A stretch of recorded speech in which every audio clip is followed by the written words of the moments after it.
Welcome to யூடிஎம்மின் அன்பான உறவுகள் அனைவருக்கும் வணக்கம். நான் உங்கள் ரேணு. என்னங்க எல்லாரும் எப்படி இருக்கீங்க? நல்லா இருக்கீங்களா? நேற்றைய நாள் தகவலெல்லாம் உங்களுக்கு பயனுள்ளதாக இருந்திருக்கும். தொடர்ந்து இன்றைய நாள் தகவல் பார்க்கலாமா? அதுக்கு முன்னாடி நம்ம வீடியோவுக்கு லைக் கமெண்ட் பண்ண அனைத்து உறவுகளுக்கும் மிகப்பெரிய நன்றிங்க. அதே மாதிரி நம்ம சேனலுக்கு நீங்கள் கொடுத்துட்டு வர ஒத்துழைப்புக்கும் ஆதரவுக்கும் மிகப்பெரிய நன்றிங்க. தொடர்ந்து உங்கள் சப்போர்ட்டை எங்கள் சேனலுக்கு கொடுக்கணும்னு கேட்டுக்கிறேன். மறக்காமல் நம்ம சேனலை சப்ஸ்கிரைப் பண்ணிக்கோங்க. நம்ம வீடியோவுக்கு ஒரு லைக் பட்டனை தட்டி விட்டுருங்க. உங்களோட லைக்ஸ் தாங்க என்னோட எனர்ஜி. ஸோ மறக்காமல் லைக் பட்டன் தட்டிடுங்க. தட்டிட்டிங்களா? நம்ம தகவலுக்குள்ளே போகலாமா?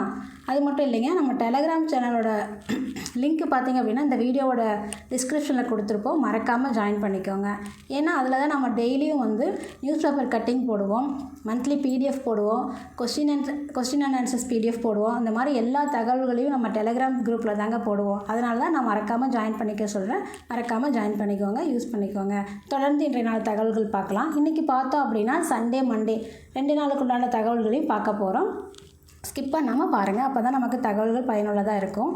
தொடர்ந்து பார்க்கலாம். இன்றைக்கி இம்பார்ட்டண்ட் டேஸ் அப்படின்னு பார்க்கும்போது February 23 world peace and understanding day அப்படின்னா உலக அமைதி மற்றும் புரிதல் தினம் அப்படிங்கிறத நம்ம பார்க்குறோம். இது 23ஆம் தேதி அனுசரிக்கக்கூடிய ஒரு நாள்.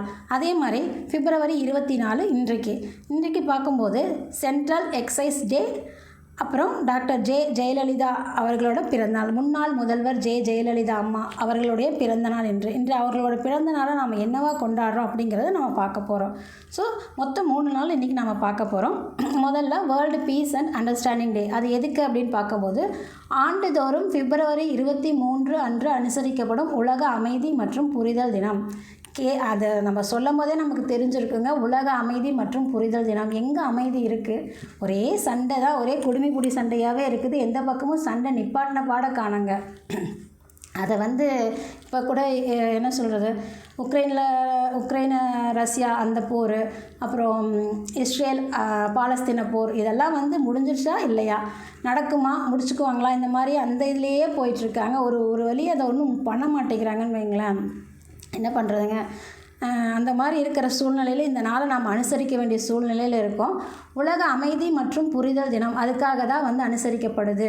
உலக நாடுகள் அமைதியாக இருக்கணும், ஒருவரோட ஒருவர் ஒத்துழைப்பாக இருக்கணும், நல்ல புரிதலோடு இருக்கணும் அப்படிங்கிறதுக்காக. ஒரு நாட்டுக்கு உறவு பார்த்திங்கன்னா நல்லிணக்கத்தில் வளர்ப்பதில் ஒரு இதாக இருக்கணும், அந்த ஃப்ரெண்ட்ஷிப்பில் இருக்கணும் அப்படிங்கிற மாதிரி சொல்கிறோம். அதுக்காக தான் இந்த நாள். நம்ம சொல்ல வர்றது என்ன அப்படின்னா, ஆண்டுதோறும் February 23ஆம் நாளன்று அனுசரிக்கப்படும் உலக அமைதி மற்றும் புரிதல் தினம் உலகளாவிய நல்லிணக்கத்தை வளர்ப்பதில் உரையாடல் மற்றும் பரஸ்பர மரியாதையின் முக்கியத்துவத்தை இந்த நாள் எடுத்துக்காட்டுது அப்படிங்கிறோம். இந்த நாள் பார்த்தோம் அப்படின்னா ரோட்டரி கிளப் நம்ம கேள்விப்பட்டிருப்போம். ரோட்டரி கிளப் மூலமா எவ்வளவோ மக்களுக்கு நல உதவிகள் செய்துட்ருப்பாங்க இல்லைங்களா. அதுவும் இந்த நாளோட தொடர்புடைய ஒரு இதுதாங்க. ரோட்டரி இன்டர்நேஷ்னல் அப்படிங்கிற ஒரு கிளப்போட நெருக்கமான நாளாக தான் இந்த நாளையும் நம்ம பார்க்குறோம். எப்படின்னா ரோட்டரி கிளப் மூலயமா எத்தனை மக்களுக்கு என்ன நல உதவி செய்கிறாங்க, நலத்திட்ட உதவி செய்கிறாங்க. ஸ்கூல் ஸ்டூடெண்ட்ஸ்க்கு ஏதாவது புக்ஸ் கொடுக்கறது, அப்புறம் இந்த என்ன சொல்கிறது, கண் சிகிச்சை முகாம், இந்த மாதிரி பலதரப்பட்ட இதை சொல்கிறது சோசியல் சர்வீசஸ் ரோட்டரி கிளப்பில் பண்ணுவாங்க. ஸோ அவங்களோட தொடர்புடைய நாளாகவும் நாம் இந்த நாளை நம்ம பார்க்குறோம். ரோட்டரி இன்டர்நேஷ்னலோட நெருக்கமான தொடர்புடைய இந்த நாள் அமைதியை முன்னேற்றுவதிலும் மனிதாபிமான முயற்சிகளை ஆதரிப்பதிலும் சர்வதேச உறவுகளை வலுப்படுத்துவதிலும் முக்கிய பங்கு வகிக்கிறது அப்படிங்கிறத பார்க்குறோம். இந்த கூட்டம் பார்த்தோம் அப்படின்னா 1910ஆம் ஆண்டு முதல் ரோட்டரி கிளப்பாக மாறுவதற்கு அடித்தளமிட்டது அப்படிங்கிறத நாம் பார்க்குறோம். 1910 தான் ரோட்டரி கிளப் அப்படிங்கிறது வர்றதுக்கு ஒரு அடித்தளமே போட்டாங்க அப்படிங்கிறத நாம் பார்க்குறோம். அனைத்து தரப்பு மக்களும் ஒன்றிணைந்து இரக்கம், சகிப்புத்தன்மை மற்றும் நல்லிணக்கத்தின் மதிப்புகளை பரப்புகிறார்கள் அப்படிங்கிறத நாம் தெரிஞ்சுக்கிறோம். அனைவரும் ஒன்றாக வாழவும் செழிக்கவும் கூடிய அமைதியான மற்றும் இணக்கமான உலகத்தை உருவாக்குவதில் பரஸ்பர புரிதல், உலகளாவிய ஒற்றுமை மற்றும் ஒத்துழைப்பு ஆகியவற்றின் அவசியத்தை வலியுறுத்துவதற்காக உலக அமைதி மற்றும் புரிதல் தினம் கொண்டாடப்படுகிறது. மேலும் வேறுபாடுகள் மற்றும் மோதல்களை தீர்ப்பதற்கான ஒரு வழிமுறையாக புரிதல், உரையாடல் மற்றும் ஒத்துழைப்பை மேம்படுத்துவதற்கான வாய்ப்பாகவும் இந்த நாள் மக்களுக்கு வழங்கப்படுகிறது அப்படிங்கிறத நாம் பார்க்குறோம். சுருக்கமாக சொன்னோம் அப்படின்னா எல்லாரும் அமைதியாக, அதாவது ஒருவரோடு ஒருவர் ஒத்துழைச்சிக்கணும், ஒரு நாடோடு ஒரு நாடு ஒத்துழைப்போடு போகணும், அன்பாக சகோதரத்துவத்தோடு ஒத்து போகணும் அப்படிங்கிறதுக்காக தான் நம்ம இந்த நாளை அனுசரிக்கிறோம். அதாவது வேர்ல்டு பீஸ் அண்ட் அண்டர்ஸ்டாண்டிங் டே. அது வந்து வேர்ல்டுக்காக இருந்தாலும் சரிங்க, வீட்டுக்காக இருந்தாலும் சரி, மாநிலத்துக்காக இருந்தாலும் சரி, ஒரு புரிந்துணர்வு வேணும். ஒரு மாநிலத்துக்கு ஒரு புரிந்துணர்வு வேணும் அப்படிங்கிறதுக்காக நம்ம இந்த நாளை பார்க்குறோம். நம்ம அடுத்த நாள் பார்க்கலாம். அதாவது இன்ற நாள் February 24 சென்ட்ரல் எக்ஸைஸ் டே.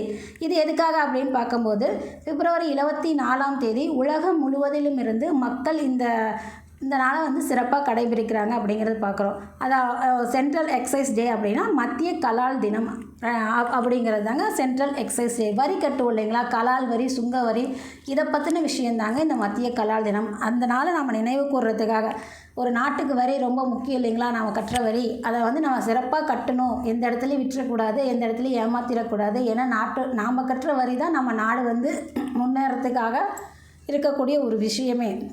நாமளே வரி கட்டலைன்னா எப்படி? ஸோ நம்ம மக்களுக்கு ஒரு புரிந்துணர்வு வேணும் அப்படிங்கிறதுக்காக தான் வந்து இந்த மத்திய கலால் தினம் வந்து கொண்டாடப்படுது அப்படிங்கிறத நாம் பார்க்குறோம். அதாவது February 24 உலகம் முழுவதிலும் இருந்து மக்கள் இந்த சிறப்பு நாளை கடைபிடிக்கிறார்கள். மத்திய கலால் தினத்தை கொண்டாடுவது என்பது நாட்டின் பொருளாதாரத்தில் மத்திய கலால் துறை வகிக்கும் முக்கிய பங்கை எடுத்து காட்டுவதாகும். உற்பத்தி துறையை ஒழுங்குபடுத்தி நியாயமான வரி வசூலை உறுதி செய்து அரசாங்கத்துக்கு வளர்ச்சிக்கான வருவாயை ஈட்ட உதவும் அதிகாரிகளின் முயற்சிகளை அங்கீகரிக்கும் நாள். இந்த டிபார்ட்மெண்ட்டில் இருக்க ஸ்டாஃபை வந்து கரெக்டாக அவங்களோட டியூட்டியை செய்கிறதுக்காக நாம் வந்து அவங்களுக்கு மரியாதை செலுத்தக்கூடிய நாளாகவும் இந்த நாள் பார்க்கப்படுது அப்படிங்கிறத நாம் பார்க்குறோம். அது மட்டும் இல்லைங்க, கலால் வரி அப்படின்னா இந்தியாவில் உற்பத்தி செய்யப்படும் பொருட்களுக்கு விதிக்கப்படும் மறைமுக வரி அப்படிங்கிறது தான் இதோட மீனிங். மத்திய கலால் தினம் அப்படிங்கிறது இந்தியாவில் உற்பத்தி செய்யப்படும் பொருட்களுக்கு விதிக்கப்படும் மறைமுக வரி அப்படிங்கிறத நாம் பார்க்குறோம். மத்திய கலால் வரி பார்த்திங்க அப்படின்னா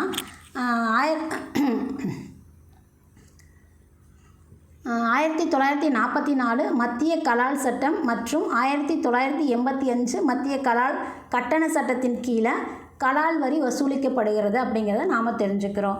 மத்திய மறைமுக வரிகள் மற்றும் சுங்க வாரியத்தின் கீழ் இந்த மத்திய கலால் வரி வந்து செயல்படுது அப்படிங்கிறது தெரிஞ்சுக்கிறோம். அதாவது மத்திய மறைமுக வரிகள் மற்றும் சுங்க வாரியத்தின் கீழ் செயல்படும் மத்திய கலால் மற்றும் சுங்கத்துறை இவ்வரியை வசூலிக்கும் இந்திய அரசின் அமைப்பு அப்படிங்கிறத நாம் தெரிஞ்சுக்கிறோம்.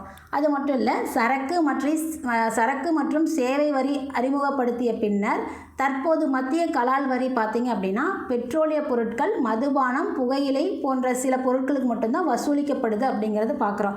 உள்நாட்டில் உற்பத்தி ஆகி உள்நாட்டில் சேல்ஸ் ஆகிறதுக்காக போடப்பட்ட வரி இப்போ சரக்கு மற்றும் சேவை வரி நாம் அறிமுகப்படுத்தினதுக்கு அப்புறமா இந்த வரி கலால் வரி எது மேலே மட்டுமே நடக்குது அப்படின்னா பெட்ரோலிய பொருட்கள், மதுபானம், புகையிலை போன்ற சில பொருட்கள் மட்டும்தான் இந்த கலால் வரி விதிக்கப்படுது அப்படிங்கிறத நாம் தெரிஞ்சுக்கிறோம். சரியான முறையில் வரி கட்டணும், அதுதாங்க இது சொல்கிறது மத்திய கலால் தினம். அடுத்தது மத்திய கலால் தினத்திற்கான கருப்பொருள் ஒன்று இருக்குங்க. அதாவது streamlining tax administration for a vibrant economy அப்படின்னா இந்த ஆண்டுக்கான கருப்பொருள் பார்க்கும்போது துடிப்பான பொருளாதாரத்திற்கான வரி நிர்வாகத்தை நெறிப்படுத்துதல் என்பதாகும் அப்படிங்கிறத நாம் பார்க்குறோம். நம்ம அடுத்த தகவல் போயிடலாம். அடுத்த தகவல் வந்து நம்ம அம்மா முதல்வர் அவர்களோட பிறந்த நாள் இன்றைக்கி. அவங்க மறைஞ்சிட்டாங்க. அவங்க இருக்கும்போது பெண் குழந்தைகளுக்காகவும் பெண் குழந்தைகள் பாதுகாப்புக்காகவும் எவ்வளவோ நல்லது செஞ்சுருப்பாங்க, பெண்களுக்காகவும் எவ்வளவோ நல்லது செஞ்சுருப்பாங்க. அந்த வகையில் அவங்களுக்கு ஒரு மரியாதையை நம்ம செலுத்திடுவோம். அதாவது அவங்களோட பிறந்த நாளை நாம் அவங்க வந்து தொட்டில் குழந்தை திட்டமெல்லாம் கொண்டு வந்திருப்பாங்க. அப்புறம் அந்த மகளிருக்கு தாலிக்கு தங்கம் கொடுக்கறது, இந்த மாதிரி நிறைய விஷயங்களை வந்து அவங்க பண்ணியிருப்பாங்க. அவங்களோட பிறந்த நாளை நாம் வந்து அதாவது மாநில பெண் குழந்தைகள் பாதுகாப்பு தினமாக நாம் ஒவ்வொரு ஆண்டும் அனுசரிக்கிறோம் அப்படிங்கிறத நாம் தெரிஞ்சுக்கிறோம். அதாவது தேசிய குழந்தைகள் தினம் பார்த்திங்க அப்படின்னா January 24 கொண்டாடுவோம். அதே மாதிரி மாநில பெண் குழந்தைகள் பாதுகாப்பு தினம் பார்த்திங்கன்னா பிப்ரவரி 24.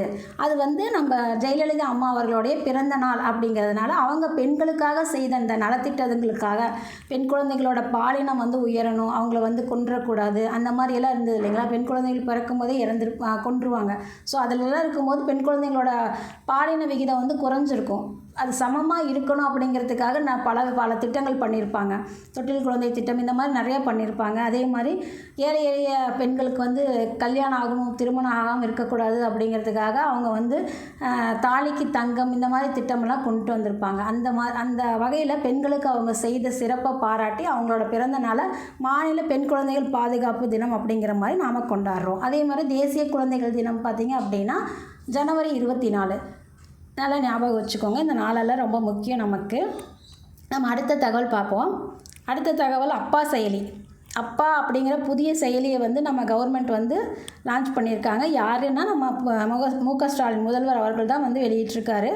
என்னன்னு பார்க்கும்போது எங்கே அப்படின்னா கடலூர் மாவட்டம் வேம்பூர் வட்டம் திருப்பெயரில் அப்படி அந்த இடத்துல வந்து நடந்த பெற்றோர்களை கொண்டாடுவோம் 7வது மண்டல மாநாட்டில் நம்ம முதல்வர் வந்து பங்கேற்றுட்டார். அதில் வந்து அப்பா அப்படிங்கிற புதிய செயலியை வெளியிட்டார் அப்படிங்கிற தகவலை தான் நாம் இன்றைக்கி பார்க்க போகிறோம். நம்ம இதில் தெரிஞ்சுக்க வேண்டியது என்ன, அப்பா புதிய செயலி. ஏன்னா தாயுமானவர் பற்றிய குறிப்பு வந்து நமக்கு இப்போது ரீசெண்டாக முடிஞ்ச 2A மெயின்ஸில் கொஸ்டின் கேட்டிருப்பாங்க. ஸோ இந்த மாதிரி ஏதாவது இதுவும் கேட்டுட்டாங்க அப்படிங்கன்னா நம்ம தெரிஞ்சுக்கணும்ல, அதுக்காக தான் அப்பா புதிய செயலியை முதலமைச்சர் மு.க. ஸ்டாலின் வெளியிட்டார்.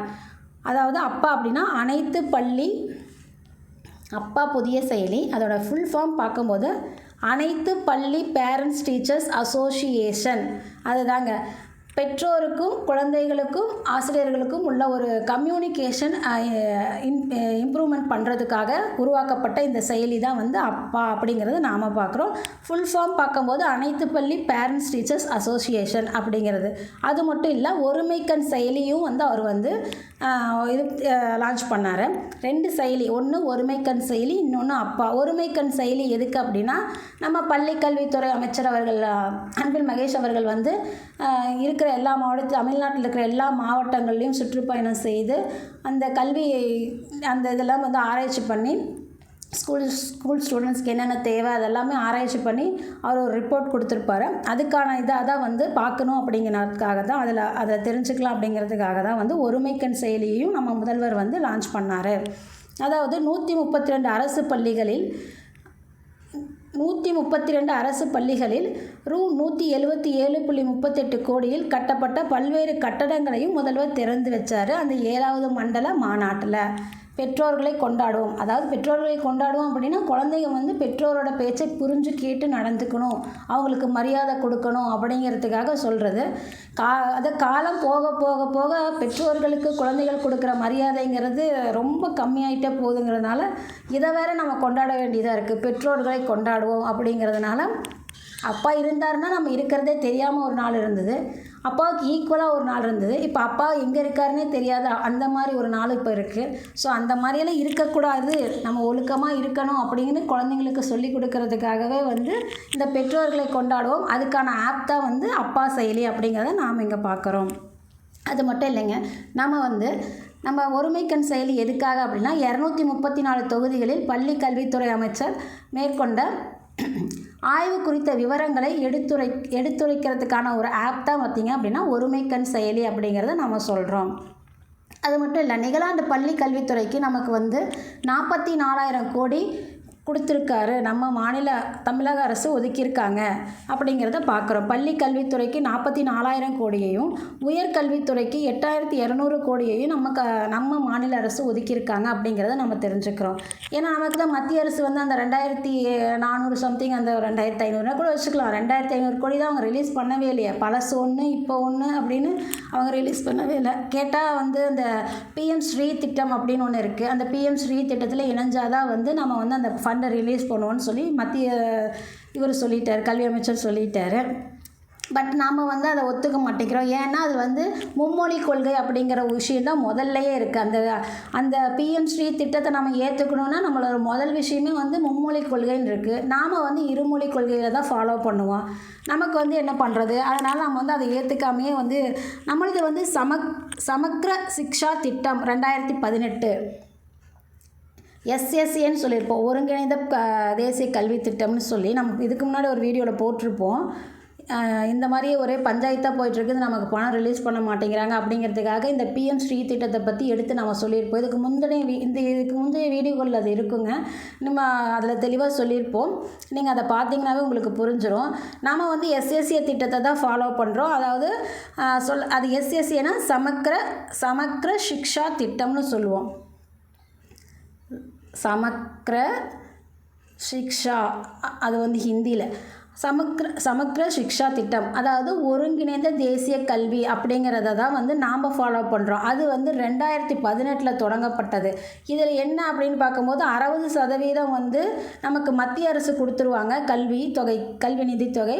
40% நம்ம மாநில அரசு வந்து அதை இது பண்ணுவாங்க.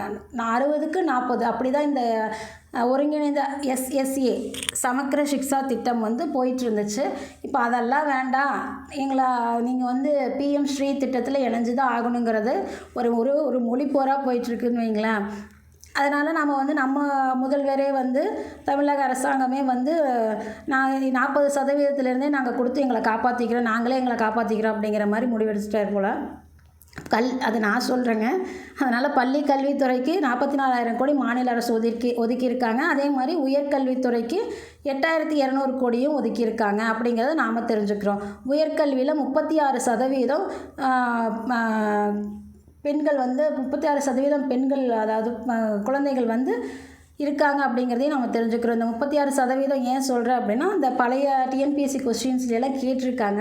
2022-23க்கு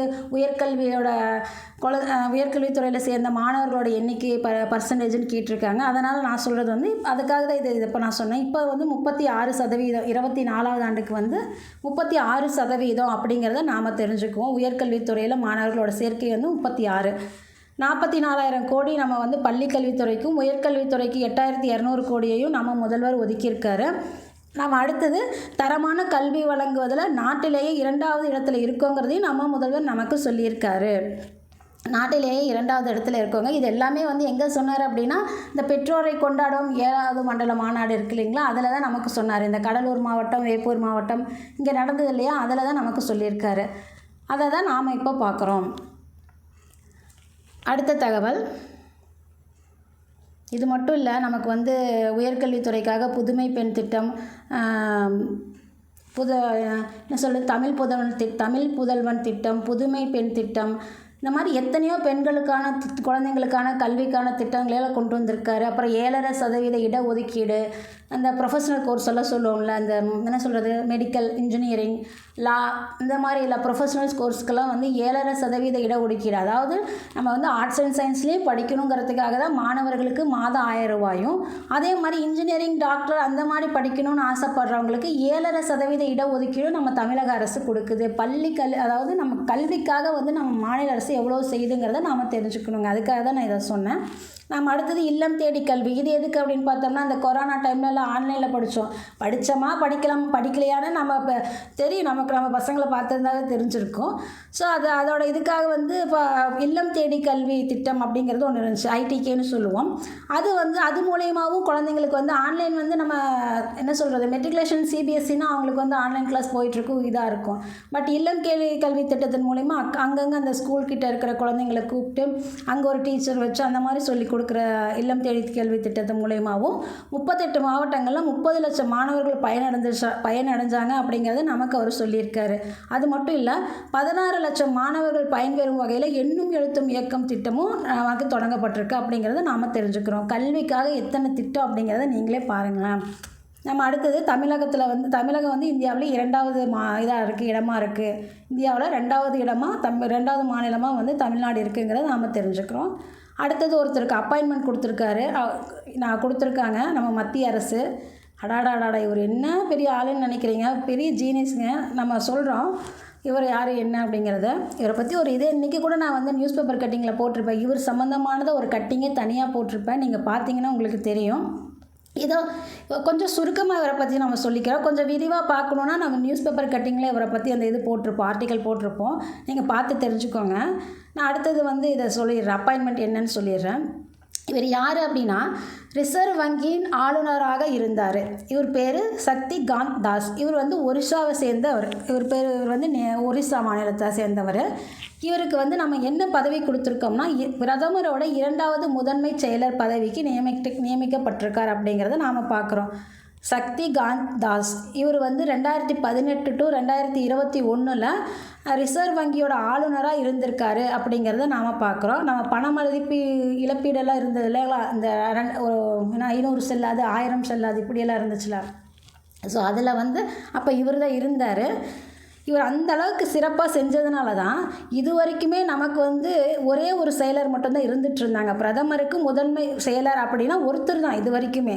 பட் ஃபஸ்ட் டைமாக வந்து 2வது முதன்மை செயலர் பதவிக்கு வந்து இவர் நியமிக்கப்பட்டிருக்காரு அப்படிங்கிறத நாம் தெரிஞ்சுக்கிறோம். என்ன அப்படின்னு பார்க்கும்போது இவரை பற்றின தகவல்கள் நம்ம தெரிஞ்சுக்குவோம். விஷயம் என்ன அப்படின்னா முதன்மை செயலாளராக ஏற்கனவே நமக்கு வந்து PK மிஸ்ரா அவர்கள் வந்து இருக்காங்க. நம்ம பிரதமருக்கு முதன்மை செயலாளராக ஏற்கனவே PK மிஸ்ரா இருக்காங்க. அவர் இருக்கும் போதே நாம் வந்து இன்னொரு அப்பாயின்மெண்ட் பண்ணுறோம். 2வதா யாருக்கு அப்படின்னா இவருக்கு தான். இவர் பேர் சக்தி காந்த தாஸ். இவருக்கு தான் வந்து நம்ம 2வதாக அப்பாயின்மெண்ட் கொடுக்குறோம். இதுவே ஃபஸ்ட்டு டைம் தாங்க. அதுவும் நம்ம தெரிஞ்சுக்கணும். அதாவது பிரதமருக்கு ஒரு முதன்மை செயலாளர் மட்டும்தான் இருப்பாங்க. ஆனால் இப்போது நம்ம மோடி அவர்களுக்கு 2 முதன்மை செயலாளராக இருக்காங்க. ஏற்கனவே PK மிஸ்ரா இருக்கார். இப்போ 2வதாக வந்து இவர் சக்தி காந்த தாஸ் அப்படிங்கிறவர் இருக்கார். PK மிஸ்ரா, சக்தி காந்த தாஸ் 2 பேருமே ஒரிசாவை சேர்ந்தவங்க அப்படிங்கிறத நாம் தெரிஞ்சுக்கிறோம். அது மட்டும் இல்லை, PK மிஸ்ரா பார்த்தீங்க அப்படின்னா குஜராத் பிரிவை சேர்ந்த ஓய்வு பெற்ற IAS அதிகாரி அப்படிங்கிறத தெரிஞ்சுக்கிறோம். இவர் பார்த்தீங்க அப்படின்னா 2019 செப்டம்பர் மாதம் முதல் இந்த பதவியில், அதாவது முதன்மை செயலாளராக, பிரதமருக்கு முதன்மை செயலாளராக PK மிஸ்ரா 2019 செப்டம்பர்லேருந்து இன்னைக்கு வரைக்கும் இருந்துகிட்ருக்காரு. அது மட்டும் இல்லாமல் இன்னமும் கண்டினியூ பண்ணுறதுக்கு அவருக்கு இது இருக்குது. அதோடு சேர்த்து இவர் சக்திகாந்த தாஸ் அவர்களும் வந்து 2வது முதன்மை செயலாளராகவும் அப்பாயின்மெண்ட் பண்ணியிருக்காங்க அப்படிங்கிறத நாம் தெரிஞ்சுக்கிறோம். இவர் பார்த்தீங்க அப்படின்னா 2018ஆம் ஆண்டு டிசம்பர் மாதம் ரிசர்வ் பேங்க் ஆளுநராக 3 ஆண்டுகளுக்கு நியமிக்கப்பட்டிருந்தார். ஃபஸ்ட்டு 3 ஆண்டுகளுக்கு தான் ரிசர்வ் பேங்க் ஆளுநராக நியமிக்கப்பட்டிருந்தார். பிறகு 2021ஆம் ஆண்டு மேலும் 3 ஆண்டுகளுக்கு அவரது பதவிக்காலம் நீட்டிக்கப்பட்டிருந்தது அப்படிங்கிறத நாம் தெரிஞ்சுக்கிறோம். 2024 வரைக்குமே அவர் இருந்தார். இப்போ கரண்ட்டில் சஞ்சய் மல்ஹோத்ரா அவர்கள் இருக்காங்க. இதுக்கு முன்னாடி இருந்தவர் இவர் தான். இப்போ பார்த்தீங்க அப்படின்னா சஞ்சய் மல்ஹோத்ரா அவர்கள் இருக்காங்க. இவர் மொத்தமாக 6 ஆண்டு காலம் வந்து ரிசர்வ் பேங்க்கோட ஆளுநராக இருந்திருக்காரு அப்படிங்கிறத நாம் தெரிஞ்சுக்கிறோம். அது மட்டும் இல்லை, ஒடிசாவை சேர்ந்த இவர் பார்த்தீங்க அப்படின்னா தமிழகத்தில் இந்திய ஆட்சி பணி அதிகாரியாக தனது பயணத்தை தொடங்கியவர் அப்படிங்கிறத நாம் பார்க்குறோம். மொத்தம் 40 இயர்ஸ் எக்ஸ்பீரியன்ஸ் இருக்குங்க இவருக்கு. நம்ம இந்தியா ஃபுல்லாக இவருக்கு வந்து பல டிபார்ட்மெண்ட்டில் இவர் தொடங்கும் போது ஆட்சி பணி அதிகாரியாக தான் தனது பயணத்தை தொடங்கியிருக்காரு. பட் 40 இயர்ஸ் எக்ஸ்பீரியன்ஸ் என்னென்ன அப்படின்னு பார்த்தோன்னா தமிழகத்தில் பல்வேறு மாவட்டங்களில் ஆட்சியாளராகவும் தமிழக அரசின் பல துறைகளில் செயலாளராகவும் பணியாற்றிய அனுபவம் கொண்டவர் அப்படிங்கிறத நாம் பார்க்குறோம். மத்திய அரசு பணிக்கு சென்று நிதித்துறை, வருவாய்த்துறை உள்ளிட்ட பல முக்கிய பொறுப்புகளையும் இவர் பண்ணியிருக்காரு. அது மூலிமா வந்து அவர் வந்து ரிசர்வ் பேங்க் ஆளுநராகவும் பணியாற்றிருக்காரு அப்படிங்கிறத நாம் பார்க்குறோம். பண மதிப்பிழப்பு நடவடிக்கையின் போது எழுந்த பல்வேறு சிக்கல்களை நேரடியாக எதிர்கொண்டு விமர்சனங்களுக்கு பதிலளித்தார். சாமர்த்தியமாக செயல்பட்டார். இதுதாங்க விஷயம் நான் சொல்ல வந்தது. சாமர்த்தியமாக செயல்பட்டிருக்காரு. பண மதிப்பிழப்பு நடக்கும்போது எவ்வளவோ பிரச்சனை நாட்டில் நடந்துச்சு. நமக்கு 1000, 500 அப்படிங்கிறதெல்லாம் உள்ள போய் கடைசியில் 2000 வந்துச்சு. இப்போ 2000 இல்லை.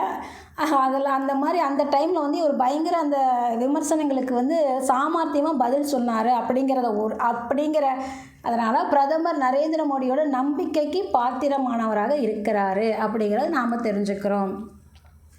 அது மட்டும் இல்லை, 2017 ஜூலை 1ஆம் தேதி பல்வேறு மறைமுக வரிகளை ஒன்றிணைத்து ஒரே நாடு ஒரே வரி என்ற கொள்கையின் அடிப்படையில் சரக்கு மற்றும் சேவை வரி GSTயை கொண்டு வந்தது இவர் தாங்க. இவர் தலைமையில் தான் வந்தது நமக்கு GST.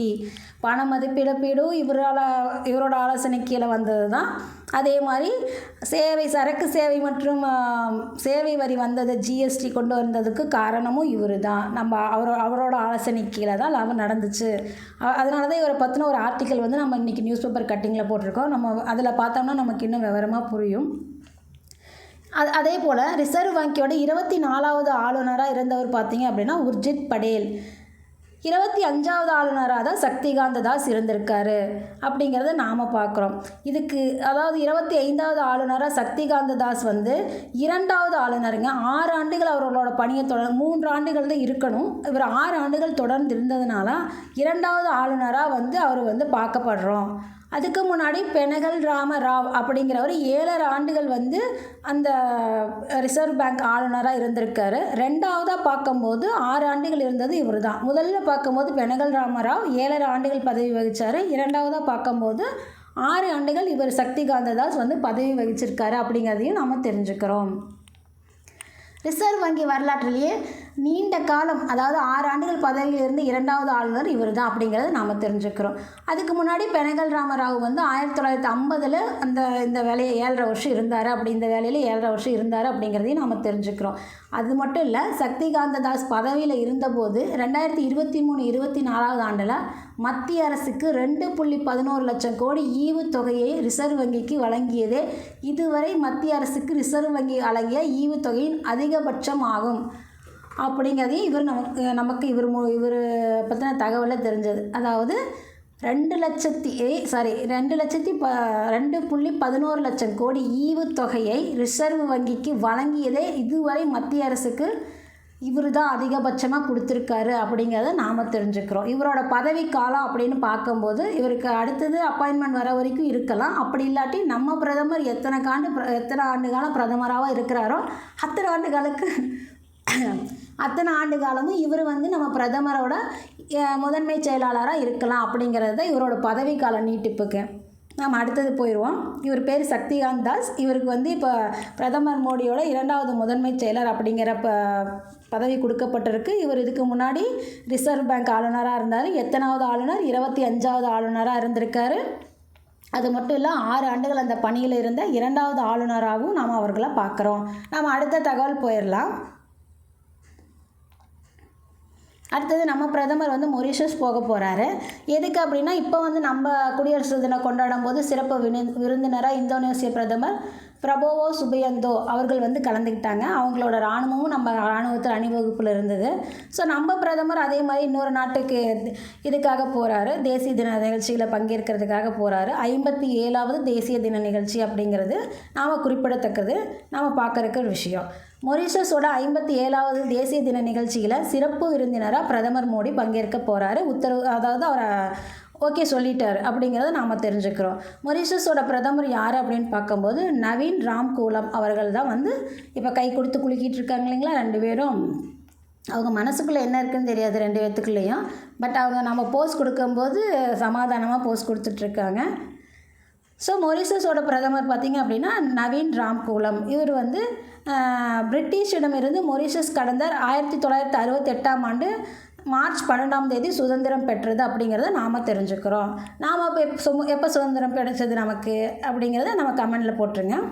நம்ம அடுத்தது பார்க்கலாம்.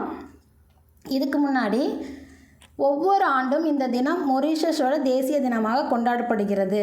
நமக்கு கடந்த ஆண்டு யார் அங்கே போய் கலந்துக்கிட்டாங்க அப்படின்னா இந்திய குடியரசுத் தலைவர் திரௌபதி முர்மு வந்து பங்கேற்றாங்க அப்படிங்கிறத நாம் தெரிஞ்சுக்கிறோம். மொரீஷியஸோட கேபிட்டல் அப்படின்னு பார்க்கும்போது போர்ட் லூயிஸ். கரன்சி பார்க்கும்போது மொரிஷியன் ருப்பி. அதுதான் நம்ம வந்து மொரீஷியஸ் பற்றி தெரிஞ்சுக்கிட்டது அப்படிங்கிறது. மொரீஷியஸ் பற்றி நம்ம என்ன தெரிஞ்சுக்கிட்டோம், நம்ம பிரதமர் அங்கே சுதந்திர தினத்துக்கு தேசிய தின நிகழ்ச்சியில் கலந்துக்க போகிறாரு. எப்போ அவங்களுக்கு வந்து சுதந்திரம் கிடச்சிது அப்படின்னா 1968 மார்ச் 12 கிடச்சிது. மொரீஷியஸ் பிரதமர் பார்த்திங்க அப்படின்னா நவீன் ராம்கூலம். நமக்கு இதுக்கு முன்னாடி நம்ம குடியரசுத் தலைவர் போய் பங்கு பெற்றாங்க அப்படிங்கிறத பார்க்குறோம். அவர் அங்கே போயிட்டு வந்ததுக்கப்புறம் என்ன ஒப்பந்தம் போட்டாருங்கிறத நம்ம மார்ச் 12க்கு மேலே தெரிஞ்சுக்கலாங்க. இப்படி எங்கேயாவது வந்தோம்னா நம்ம ஏதாவது ஒரு ஒப்பந்தம் போடணும்ல, நல்லுறவு அந்த மாதிரி ஏதாவது ஒரு தொழில் வளர்ச்சி, வர்த்தகம், பாதுகாப்பு இந்த மாதிரி ஏதாவது ஒரு ஒப்பந்தம் போடுவாங்க. அது மார்ச் 12க்கு அப்புறம் தான் நமக்கு தெரியும். நம்ம அடுத்தது பார்க்கலாம். உலக அமைதி கோபுரம். உலக அமைதி கோபுரம் எங்கே? இப்போ தான் நம்ம இந்த உலக அமைதி நாளை பற்றி பார்த்துருப்போம், புரிந்துணர்வு நாள் அதெல்லாம் பார்த்துருப்போம். அதுக்காக ஒரு இதாக தான் இது. 120 அடி உயர உலக அமைதி கோபுரம் திறப்பு எங்கே அப்படின்னு பார்க்கணுன்னா நம்ம தமிழ்நாட்டில் தாங்க, வேறு எங்கேயும் இல்லை. தென்காசி மாவட்டம் சங்கரன் கோவில் அருகே உள்ள புத்தர் கோயிலில் தான் வந்து இந்த 120 அடி உயர உலக அமைதி கோபுரம் திறப்பு தென்காசி மாவட்டத்தில் சங்கரன் கோவிலில் வந்து இருக்கிற புத்தர் கோயிலில் வந்து திறந்திருக்காங்க. யார் அப்படின்னு பார்த்தா அப்படின்னா ஜப்பான் நாட்டை சேர்ந்த நிப்போன்ஷன் மியோஜோகி தலைமை புத்த துறவி. நிப்போன்ஷன் மியோஜோகியோட தலைமை புத்த துறவி வந்து கியோகோ இமாய் அவர்கள் தான் வந்து உலக அமைதி கோபுரத்தை திறந்து வச்சுருக்காரு. சங்கரன் கோயிலுக்கு வந்து ஜப்பான் நாட்டை சேர்ந்த நிப்போன்ஷன் மியோஜோகி அப்படிங்கிற இதை தலைமை புத்த துறவி, அவர் பேர் கியோகோ இமாய், அவர் வந்து உலக அமைதி கோபுரத்தை திறந்து வச்சுருக்காரு நம்ம சங்கரன் கோவிலில். உலக அமைதி 120 அடி உயர உலக அமைதி கோபுரம் எங்குள்ளதுன்னு கேட்டால் நம்ம சங்கரன் கோயில், தென்காசி மாவட்டம் சங்கரன் கோவில்னு சொல்லணும். நம்ம அடுத்தது இந்த கோபுரத்தோட உச்சியில் கடந்த 2020 புத்தரின் அஸ்தி வைக்கப்பட்டது அப்படிங்கிறத நாம் பார்க்குறோம். அது மட்டும் இல்லை, 2023 புத்தர் சிலைகள் வைக்கப்பட்டு பூஜைகளும் இங்கே நடந்திருக்கிறத நாம் பார்க்குறோம். அதோட அடுத்த தகவல், உலக அமைதி கோபுரம் வந்து தென்காசி மாவட்டம் சங்கரன் கோயில் 120 அடி அப்படிங்கிறத பார்த்துட்டோம். நம்ம அடுத்தது பார்க்குறோம். ஒன்றும் இல்லைங்க, நமக்கு வந்து இதுக்கு முன்னாடி கொரோனாவை பரவி விட்டாங்க இல்லைங்களா, அடுத்தது ஒன்று வந்து பரவலாமா வேண்டாமான்னு ஒரு ஆராய்ச்சி போயிட்டுருக்கு, நம்ம அதை தெரிஞ்சுக்கலாம். வௌவால்களிடமிருந்து பரவி மனிதர்களை பாதிக்கக்கூடிய புதிய வகை கரோனா தீநுண்மியை வைரஸ் சீன ஆராய்ச்சியாளர்கள் கண்டுபிடிச்சிட்டாங்க அப்படிங்கிறத இப்போ விஷயம். கொரோனாவை கண்டுபிடிச்சாங்க, அதே மாதிரி இப்போ வந்து புதுசாக ஒன்று கண்டுபிடிச்சிருக்காங்க. அது என்னென்னு பார்த்தோம் அப்படின்னா HKU5 அப்படிங்கிற தீநுண்மி மனித செல்கள் மற்றும் நுரையீரல் திசுக்களை பாதிக்கக்கூடியவையாக உள்ளன. அதே மாதிரி தான் கொரோனா எந்தெந்த மாதிரி பண்ணுச்சோ அந்த மாதிரி தான் இதுவும். பட் கொரோனா அளவுக்கு பாதிப்பு வராது அப்படின்னு இப்போ ஸ்டார்டிங்கில் சொல்லியிருக்காங்க. கண்டுபிடிக்கும் போது கொரோனா அளவுக்கு பாதிப்பு வராது, ஆனால் நாங்கள் கண்டுபிடிச்சி வச்சுருக்கோம், வௌவால்லேருந்து பரவி மனிதர்களை பாதிக்கக்கூடிய புதிய வகை கரோனா தீநுண்மி அப்படிங்கிறது நமக்கு சொல்லியிருக்காங்க. இது பரவ விட்டாங்கன்னா தான் அது நமக்கு என்ன நடக்கும் உலகத்தில் அப்படிங்கிறது நம்ம அதுக்கப்புறம் தான் தெரிஞ்சுக்க முடியும். இப்போதைக்கு தெரிஞ்சிக்க வேண்டியது புதுசாக கண்டுபிடிச்சிருக்காங்க. என்ன அப்படின்னு பார்க்கும்போது வௌவால்களிடமிருந்து பரவி மனிதர்களை பாதிக்கக்கூடிய வைரஸ் HKU5 அப்படிங்கிறத நாம் தெரிஞ்சுக்கிறோம். நம்ம அடுத்த தகவல் போகலாம். இது என்ன ஒரு ஃபங்க்ஷன் மாதிரி தெரியுதுல்ல, என்ன ஃபங்க்ஷன் அப்படின்னா இந்த 3வது பாலினத்தவர்கள்னு சொல்லுவோம், திருநங்கைகள்னு நம்ம சொல்லக்கூடாதுன்னு சொல்லியிருக்காங்க நம்ம சட்டத்தில். நம்ம வந்து 3வது பாலினத்தவர் அப்படின்னு சொல்லுவோம் இல்லையா, அவங்களுக்கான மாநாடு வந்து ராஜஸ்தானில் நடந்திருக்குங்க. அது எதுக்காக நாம் பார்க்குறோம் அப்படின்னா, இப்படி பார்க்குறோம் அப்படின்னாவே அது ரொம்ப முக்கியமானதாக, இந்தியாவிலேயே நடந்ததா, உலகத்திலேயே நடந்ததா, மாநிலத்திலேயே நடந்ததா, அந்த மாதிரி ஏதாவது முக்கியமாக இருந்தால் தான் நம்ம இதெல்லாம் எடுத்துகிட்டு வருவோம். இப்போ எதுக்காக பார்க்குறோம் அப்படின்னா, 1வது அகில இந்திய திருநங்கைகள் மாநாடு அஜ்மீரில் நடைபெற்றது அப்படிங்கிறத நாம் பார்க்குறோம். அஜ்மீரில் நடைபெற்றது 1வது அகில இந்திய திருநங்கைகள் மாநாடுனாவே ரொம்ப முக்கியங்க.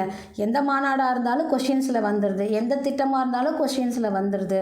ஸோ மாநாடு அப்படின்னு வரும்போதும் திட்டம் அப்படின்னு வரும்போது ரொம்ப கவனிப்பாக இருக்கணும் அப்படிங்கிறதுக்காக நம்ம எடுத்துகிட்டு வந்தது. 1வது அகில இந்திய திருநங்கைகள் மாநாடு ராஜஸ்தானில் இருக்கிற அஜ்மீரில் நடைபெற்றது அப்படிங்கிறத பார்க்குறோம். இது அவங்க சடங்கு சம்பிரதாயங்க, அதை நம்ம அந்தளவுக்கு தெரிஞ்சுக்க வேண்டியதில்லை. அஜ்மீரின் திருநங்கை சமூகத்தை சேர்ந்த காடிபதி சலோனி நாயக்கின் வழிகாட்டியான அனிதாபாயின் நினைவாக 10 நாள் மாநாடு ஏற்பாடு செய்யப்பட்டுள்ளது. இதில் 2000 பேர் கலந்துக்கிட்டாங்க அப்படிங்கிறது நாம் தெரிஞ்சுக்கிறோம். இது அது மட்டும் அதாவது ஒன்லைனராக 1வது அகில இந்திய திருநங்கைகள் மாநாடு அப்படின்னு சொல்கிறதுக்காக அதுக்கு முன்னாடி ஒரு சின்ன ஹிண்ட்டு மாதிரி இது எதுக்காக அப்படின்னு நமக்கு தோணும் இல்லையா, அதுக்காக தான் இந்த இதை எடுத்தேன். அஜ்மீரின் திருநங்கை சமூகத்தை சேர்ந்த காடிபதி சலோனி நாயக்கின் வழிகாட்டியான அனிதாபாயின் நினைவாக 10 நாள் மாநாடு ஏற்பாடு பண்ணியிருக்காங்க. இதில் நமக்கு தெரிய வேண்டியது 1வது அகில இந்திய திருநங்கைகள் மாநாடு ராஜஸ்தானில் இருக்கக்கூடிய அஜ்மீரில் நடந்துச்சு அப்படிங்கிறத தெரிஞ்சுக்கிறோம். அடுத்தது நமக்கு வந்து நம்ம மாநிலத்தில் இங்கே இருக்குது கன்னியாகுமரியில் நம்ம திருவள்ளுவர் சிலையை பார்த்துருப்போம். நம்ம வந்து அது எவ்வளோ உயரமாக இருக்கும் அப்படிங்கிறது தெரியும், 133 அடி உயரம் இருக்குன்னு நமக்கு தெரியும். இது பார்த்தோம் அப்படின்னா இது எங்கே திறந்திருக்காங்கன்னா இந்தியாவில் இந்தியா பிலிப்பைன்ஸ் நட்புறவின் பவள விழாவையொட்டி ஷிபு நகரில் உள்ள யுவிகுலாஸ் மருத்துவக் கல்லூரி வளாகத்தில் திருவள்ளுவர் சிலை திறக்கப்பட்டது அப்படிங்கிறத நாம் தெரிஞ்சுக்கிறோம். இது எங்கே ரீசெண்டாக எங்கே திருவள்ளுவர் சிலை திறக்கப்பட்டது எந்த நாட்டிலன்னு கேட்கும்போது பிலிப்பைன்ஸ்னு எழுதணும். நம்ம அதுக்காக தான் இந்த தகவல் எடுத்தது. இது பார்க்கும்போது இந்தியா பிலிப்பைன்ஸ் நட்புறவின் பவள விழாவையொட்டி ஷிபு நகரில் யுவிகுலாஸ் மருத்துவக் கல்லூரி வளாகத்தில் திருவள்ளுவர் சிலை திறக்கப்பட்டது அப்படிங்கிறத நாம் பார்க்குறோம். நமக்கு வந்து கன்னியாகுமரி மாவட்டத்தில் இருக்குது. இப்போ கூட கண்ணாடி பாலம்லாம் திறந்தோம். நம்ம திருவள்ளுவரை போற்றக்கூடிய வகையில் டிசம்பரோட கடைசி வாரத்தை திருக்குறள் வாரமாக நாம் வந்து இதுக்கு மேலே கொண்டாடணும், அனுசரிக்கணும் அப்படிங்கிறது நம்ம முதல்வர் நமக்கு போட்ட உத்தரவு. அதை ஞாபகம் வச்சுக்கோங்க. வருடம் டிசம்பரோட கடைசி வாரத்தை திருக்குறள் வாரமாக நாம் அனுசரிக்கணும் அப்படிங்கிறது நாம் தெரிஞ்சுக்குவோம். இப்போ தெரிஞ்சுக்கிட்டது பிலிப்பைன்ஸ் நாட்டில் வந்து திருவள்ளுவர் சிலை திறக்கப்பட்டது அப்படிங்கிறத நாம் தெரிஞ்சுக்கிறோம். யார் அப்படின்னா இந்திய தூதர் ஹரிஷ்குமார் ஜெயின் அவர்கள் வந்து சிலையை வந்து திறந்து வச்சார் அப்படிங்கிறதையும் தெரிஞ்சுக்கிறோம். இந்திய தூதர். அடுத்த தகவல் பார்ப்போம். அடுத்தது ஓல்வோ பஸ்ஸில் நம்ம பார்த்துருப்போம். வால்வோன்னு சொல்லுவோம்னு நினைக்கிறேன். வால்வோ பஸ்ஸெல்லாம் நம்ம பார்த்துருப்போம். அந்த நிறுவனம் தான் வந்து ரோட் ட்ரெயினை வந்து அறிமுகப்படுத்தியிருக்காங்க. ரோட் ட்ரெயின் அப்படின்னா நம்ம ரோட்டில் ட்ரெயின் போகிறதில்ல. இந்த கண்டெய்னர்ஸ் வந்து 2 கண்டெய்னர்ஸோடு ஸ்டார்ட் பண்ணியிருக்காங்க. ஒரே இது 2 கண்டெய்னர்ஸோடு ஸ்டார்ட் பண்ணியிருக்காங்க. அதை தான் அவங்க அப்படி சொல்லியிருக்காங்க. ஓல்வோ இது எதுக்காக நாம் பார்க்குறோம் அப்படின்னா ஓல்வோ குழு நாட்டின் முதல் ரோட் ட்ரெயினை, நான் இப்போ தான் சொன்னேன், ஏதாவது முதல் அப்படின்னு வரும்போது நம்ம அதை தெரிஞ்சுக்கணும் அப்படிங்கிறதுக்காக தான் நம்ம வந்து இதை எடுத்துகிட்டு வந்திருக்கோம். நாட்டின் முதல் ரோட் ட்ரெயினை அறிமுகப்படுத்தியது முதல் முன்னணி கண்டுபிடிப்பு. பொருள் போக்குவரத்தை சீர் செய்யும் மற்றும் திறமான பலவீனங்களை குறைக்கும் திறன் கொண்டது. இதுக்காக தான் நம்ம எடுத்திருக்கோம். இது பார்க்கும்போது நாட்டின் முதல் ரோட் ட்ரெயின் எங்கே அப்படின்னா யார் அப்படின்னா எங்கன்னு பார்த்தோம் அப்படின்னா நாக்பூர்லைங்க. இவர் பார்க்கும்போது நம்ம நிதின் கட்காரி அவர்கள் இவர் தான் வந்து இந்த கொடியசைச்சு இந்த விழாவை சிறப்பிச்சாருன்னு வைங்களேன். அதுக்காக தான் இந்த பிக்சர் நம்ம எடுத்திருக்கோம். அதாவது ஓல்வோ குழு நாட்டின் முதல் ரோட் ட்ரெயினை அறிமுகப்படுத்தியது எங்கேன்னு பார்க்கும்போது நாக்பூர் அதில் வந்து அறிமுகப்படுத்தியது அப்படிங்கிறத நாம் தெரிஞ்சுக்கிறோம். நம்ம அடுத்த தகவல் போவோம். அதே மாதிரி கேரள அரசு, நமக்கு தெரியும் கேரளாவிலேருந்து அந்த வேஸ்ட்டு மெடிசன்ஸு, அந்த இறைச்சியோட வேஸ்ட்டு இது எல்லாத்தையும் கொண்டு வந்து நமக்கு நம்ம தமிழ்நாடு பார்டரில் கொண்டு வந்து கொட்டிட்டு போயிடுவாங்க.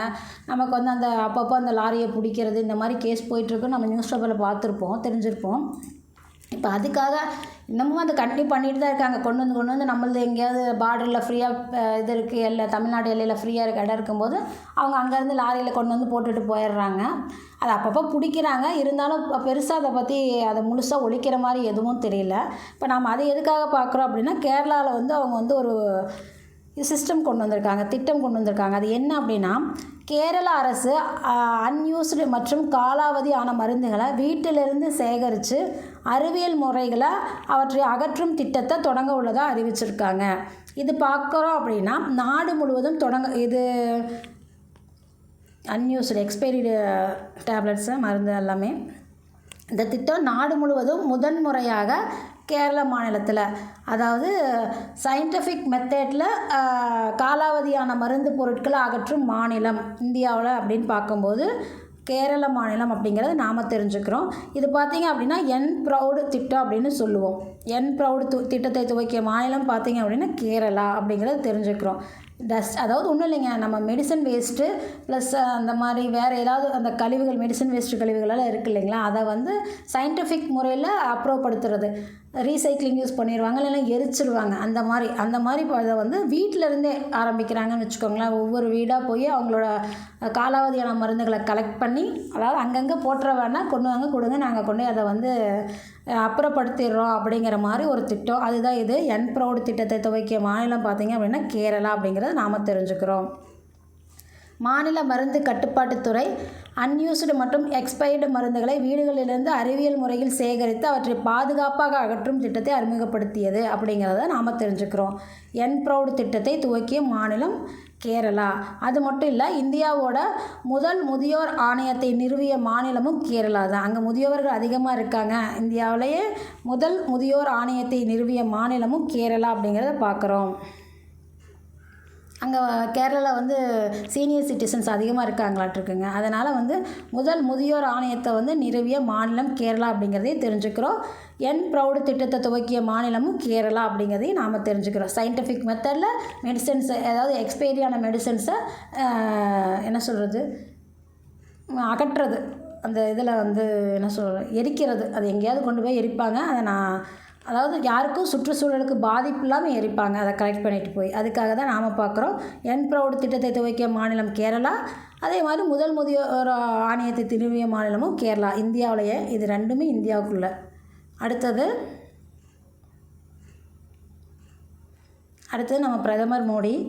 அவர் இன்றைக்கி ஒரு திட்டம் இது பண்ணியிருக்காரு. அதாவது ஆல்ரெடி இருந்த திட்டம் தான். அது என்னன்னு பார்க்கும்போது, பிரதமர் மோடி இன்று 19வது முறையாக 10 கோடி விவசாயிகளுக்கு 2000 ரூபாய் உதவித்தொகையை வழங்குகிறார். இது ஒரு திட்டத்தின் கீழே வரும். அதனால தான் நம்ம இதை எடுத்து பார்க்குறோம். திட்டம்னு வந்தாவே பார்க்கணும் இல்லைங்களா, ஞாபகம் வரணும்ல, அதுக்காக தான் நம்ம எடுத்துகிட்டு வந்தது. ஒரு திட்டத்தின் கீழே வரும்போது அந்த கேள்விகளெல்லாம் நமக்கு வந்து டிஎன்பிஎஸ்சியில் அடிக்கடி கேட்குற கேள்விகள். ஸோ அதனால் இது என்ன அப்படின்னு பார்க்கும்போது, பிரதமர் மோடி இன்று 19வது முறையாக 10 கோடி விவசாயிகளுக்கு 2000 ரூபாய் உதவித்தொகையை வழங்குகிறார். அது என்ன திட்டம் அப்படின்னு பார்த்தோம்னா, கிசான் சம்மான் நிதி திட்டம் அப்படிங்கிறது. இது பார்த்திங்க, இதுவரையில் இதில் வந்து 3.46 லட்சம் கோடி பேர் 3.46 லட்சம் கோடி ரூபாய் இந்த திட்டத்தின் கீழே விவசாயிகளுக்கு கொடுக்கப்பட்டிருக்கிறது அப்படிங்கிறத நாம் தெரிஞ்சுக்கிறோம். பிரதமரோட கிசான் சம்மான் நிதி என்ற திட்டத்தை கடந்த 2019ஆம் ஆண்டு பிப்ரவரி மாதம் வந்து தொடங்கி வச்சிருக்காரு அப்படிங்கிறத நாம் தெரிஞ்சுக்கிறோம். பிரதமரின் கிசான் சம்மான் திட்டத்தின் கீழே நமக்கு வந்து இப்போ கொடுக்க போகிற நிதின்னு பார்க்கும்போது, பிரதமர் மோடி இன்று 19வது முறையாக 10 கோடி விவசாயிகளுக்கு 2000 ரூபாய் உதவித்தொகையை வழங்குகிறார். இந்த கிசான் சம்மன் திட்டத்தில் இதுவரைக்கும் 3.46 லட்சம் கோடி வந்து வழங்கப்பட்டிருக்கு அப்படிங்கிறத தெரிஞ்சுக்கிறோம். அதே மாதிரி கிசான் சம்மன் நிதி பார்த்திங்க அப்படின்னா கடந்த 2019ஆம் ஆண்டு பிப்ரவரி மாதம் வந்து பிரதமர் மோடி தொடங்கி வச்சார் அப்படிங்கிறதையும் நாம் தெரிஞ்சுக்கிறோம். இது பார்க்கும்போது நாடு முழுவதும் உள்ள சிறு விவசாயிகளுக்கு ஆண்டுதோறும் 6000 ரூபாய் நிதியுதவி வழங்கப்படுகிறது. 6000 ரூபாய் நிதியுதவி வழங்கப்படுகிறதுங்கிறத நாம் தெரிஞ்சுக்கிறோம். 6000 ரூபாய் சிறு விவசாயிகளுக்கு ஆண்டுதோறும் 6000 ரூபாய் நிதியுதவி வழங்கப்படுகிறது. மத்திய பிரதேச மாநில நிதியுதவி வழங்கப்படுகிறது. அதாவது 4 மாதங்களுக்கு ஒரு முறை 2000 ரூபாய் வீதம் 3 தவணைகளாக இந்த தொகை பார்த்திங்க அப்படின்னா பயனாளிகளோட வங்கி கணக்குகளுக்கு வரவு வைக்கப்படுகிறது அப்படிங்கிறத தெரிஞ்சுக்கிறோம்.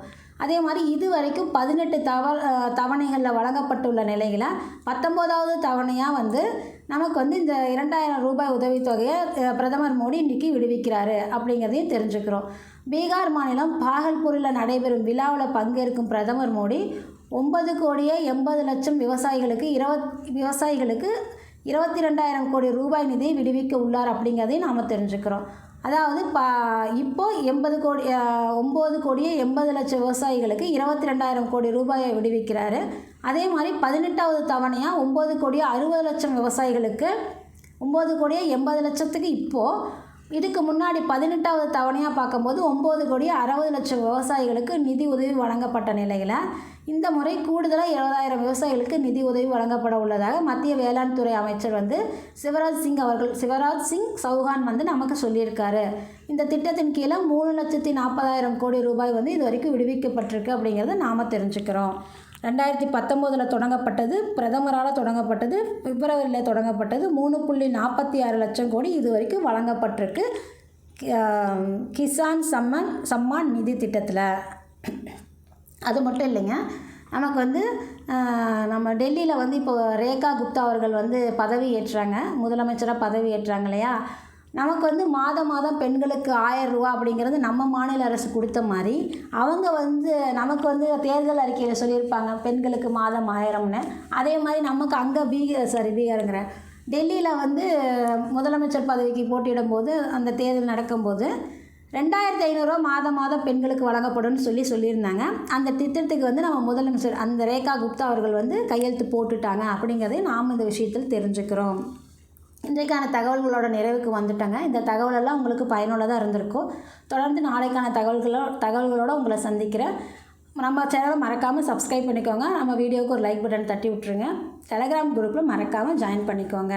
நாளை வீடியோவில் உங்களை சந்திக்கிறேன். அதுவரை உங்களிடமிருந்து விடைபெறுவது உங்கள் ரேணு. நன்றி.